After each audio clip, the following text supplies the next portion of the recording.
back to my YouTube channel mga kaibigan, Boss Pera Official nga pala to. And for today's video, may panibago tayong susubukang application at i-review. Sana samahan nyo ako mag-review hanggang dulo. At bago nyo i-download to, please guys, panoorin nyo muna yung video na to para magkaroon kayo ng idea. At worth it bang i-try ito?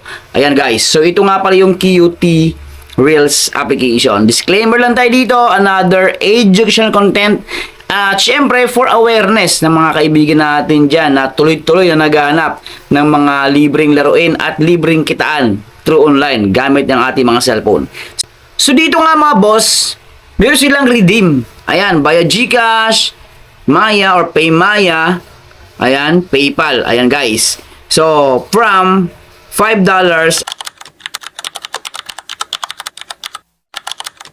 up to $50 yung nilagay nila ditong amount na pwedeng i-withdraw daw ng mga users. Depende yan sa activity ng users at resulta. Ayan guys, so ito yung i-review natin sa araw na to. So, ito nga pala ang QT Reels Watch and Earn. Ayan, by QT Tech. At napansin ko lang, wala pang number of downloads dito. Ayan, nakita nyo naman. At nakalagay dito sa kanilang What's New, last updated July 3, 2026. Initial release. So it means nasa beta phase pa siya, hindi pa talaga siya full version ng application na to. App support from Philippines yan guys. So ang developer ng application na to is from Philippines. And about this app, kung babasahin natin, yan, welcome to the wonderful world of QT Reels. Every second is a story. Every moment is filled with surprises and addictive short drama. So, watch popular dramas for free and earn cash while watching. So, ito yung sabi dito. So, ito yung description ng application. Watch popular dramas for free and earn cash while watching. 100 free, no tricks, no subscription, no hidden fees. So dito guys, libre download o advantage niya. Nakita ko naman based on my experience. So wala siyang subscription, no taps apps. Libre download mga kaibigan. So mamaya pag-usapan natin yung disadvantages or negative or sabihin natin downside ng application. So by the way, about application, may advantage and disadvantages. So, ayan. Nakalagay dito sa kanila, explore 1,000 dramas. Pero, as of today, is isa pa lang, o dalawa pa lang, yung drama na nakita ko. So, redeem points, collect points, and redeem available rewards in the app. Keep completing tasks to get closer to your next redemption. So, check natin dito. Ayan o, July 3, 2026 na release. And July 3, 2026 in-update. So, open natin guys. Ayan. Ito yung pinaka-home niya. O dashboard. So, ito yung most trending. So, nag-try ako dito mag-watch. Yan guys o. Itong Linda Walker na to. Nag-try ako dito. Check natin na may downloading siya. Ayan o. So, blurred ko lang ng konti guys. I-blurred ko lang para maiwasan natin yung copyright. So, ayan guys. So, bahala na kayong manood nito or i-try ito. Pero depende pa rin kung interesado kayo. Ngayon, yan, mayroon points ako sa bandang right side. Nakita nyo is tuloy-tuloy yung earn ko dito ng points mga kaibigan. So, yun, 169 na. Check natin. Okay. Try natin ha. So, ayan. 223 na. So, back ako. Check ko. Check natin dito guys. Ulitin nga natin. Ulitin natin ulit. Ayan o. So, itap nyo yung pinaka, ito. Itap nyo yan. Ayan. Then, redeem.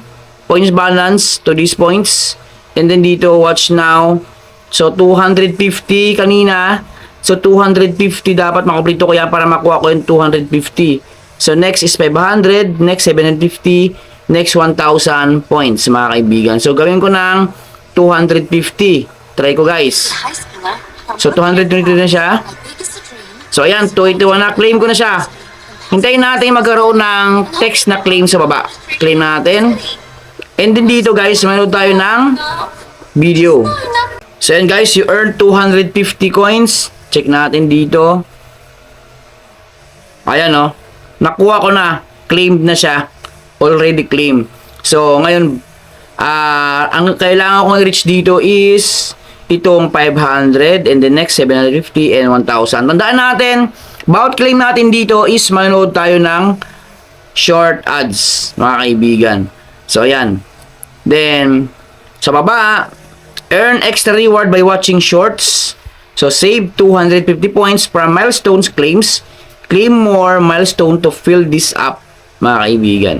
So, kanina 250. Kapag napuno mo to, is another bonus yan, guys. So, ito yung kanilang mechanics na game, ng application na to. Ngayon, back tayo. Dito may list history. So, ito yung aking pinapanood ngayon sa history. So, ito naman, yung kanilang referral program. So, dito guys, may invitation sila. Ayan, referral system. Each of your new friend invitation, so, up to 54,000 points ang makakuha. Sabi dito up to 54,000 yan guys. Ewan ko lang kung literal na 54,000 points talaga agad every invite. Ayan. And then dito guys, invitation quality, may level 1, may level 2, level 3, level 4, level 5. So, bakit may invitation quality? Check natin dito sa question mark na to. Check natin information. The system will assess the quality of invitation every day. The higher the invitation quality level, the greater the invitation reward. How to improve invitation quality? Provide a detailed introduction of the app's features to your friends.